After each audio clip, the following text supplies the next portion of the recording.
আল্লাহর জমিনে আর আসতে দেওয়া হবে না ক্ষমতা। ধর্ষণ দিয়ে, সন্ত্রাস দিয়ে, খুন দিয়ে সব শেষ করেছে। তারপরে এদেরকে ক্ষমতায় আসতে দেওয়া যাবে না, এই কারণে দলীয়করণ, আত্মীয়করণ, বংশীয়করণের ইতিহাসের নিকৃষ্টতম দৃষ্টান্ত তারা এই জাতির সামনে পেশ করেছে। একেবারে টয়লেট কিপার থেকে শুরু করে সর্বোচ্চ পর্যায় পর্যন্ত নাম নিলাম না, সব দলীয়করণ করেছে তারা।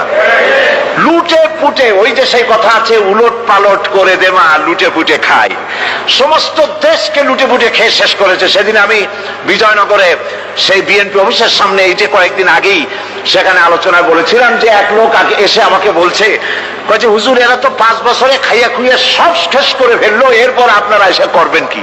বললাম দেখেন, রমজান মাসে যখন, জুলাই মাস বা জুন মাসে যখন রোজা হয়, 12 ঘন্টা রোজা রাখার পর ইফতারের সময় কেমন খাইতে ইচ্ছা করে?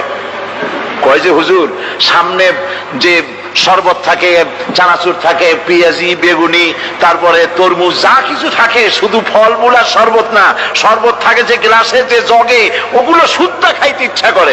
বললাম 12 ঘন্টা রোজা রেখে যদি গ্লাস ঘটি বাটি শুদ্ধ খাইতে ইচ্ছা করে, ওরা তো 21 বছর রোজা রাখছে, সমস্ত বাংলাদেশ চেটে পুটে খেয়ে সব শেষ করে দিয়েছে।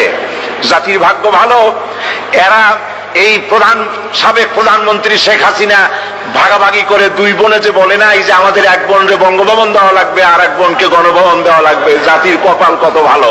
এরা যদি আবার ক্ষমতায় যেতে পারে, গোটা বাংলাদেশের মানচিত্র কুড়ে কুড়ে খেয়ে ফেলে দেবে। এরা হচ্ছে ইসলামের দুশমন, এটা কোরআনের দুশমন, এরা আল্লাহর দুশমন।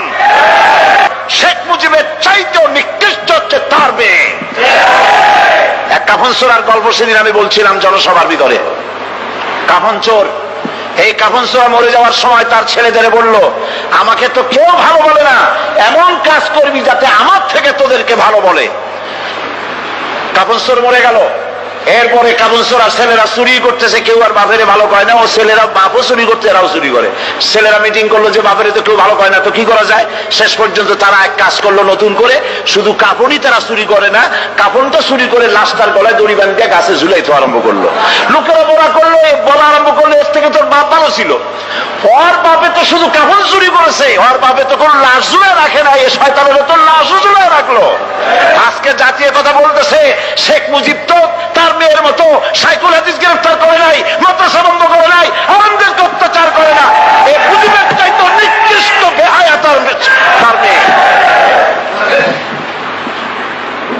একজন মহিলা হয়ে তিনি মুসলমানের মেয়ে বলে দাবি করেন, আমরাও মনে করি একজন মুসলমানের মেয়ে, কিন্তু কোন মহিলা পরপুরুষের সাথে হাত মিলাতে পারে না, হারাম।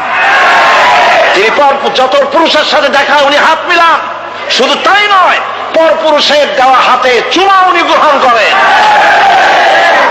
আমি পল্টনে বলেছিলাম, পার্লামেন্টে আমি বলেছি তার সামনে, আপনি মুসলমান, যেই কপালটা দিয়া কাবা শরীফে সেজদা করছেন, যেই কপালটা দিয়া মদিনায় সেজদা করেছেন রাসূলুল্লাহর রওজায়, রাসূলুল্লাহর মসজিদে, সেই কপালটা নিয়ে কলকাতায় গেলেন, আর কাফের গুজরাল আপনার কপালে যখন হাত দিল তিলক পরাবার জন্য, কেন আপনি বলতে পারলেন না, বেয়াদব, আমি মুসলমানের মেয়ে, আমার গায়ে তুই হাত দিতে পারিস না? সুতরাং কাফেরের হাতের চন্দনের তিলক কপালে পরে পার্লামেন্টে বলেছি, কপালে পরে আপনার ইজ্জত কদ্দুর নষ্ট হয়েছে আমরা জানি না, কিন্তু মুসলমান দেশের প্রধানমন্ত্রী হিসাবে বাংলার 13 কোটি মুসলমানের ইজ্জতকে মাটির সাথে আপনি মিশাই দিয়েছেন।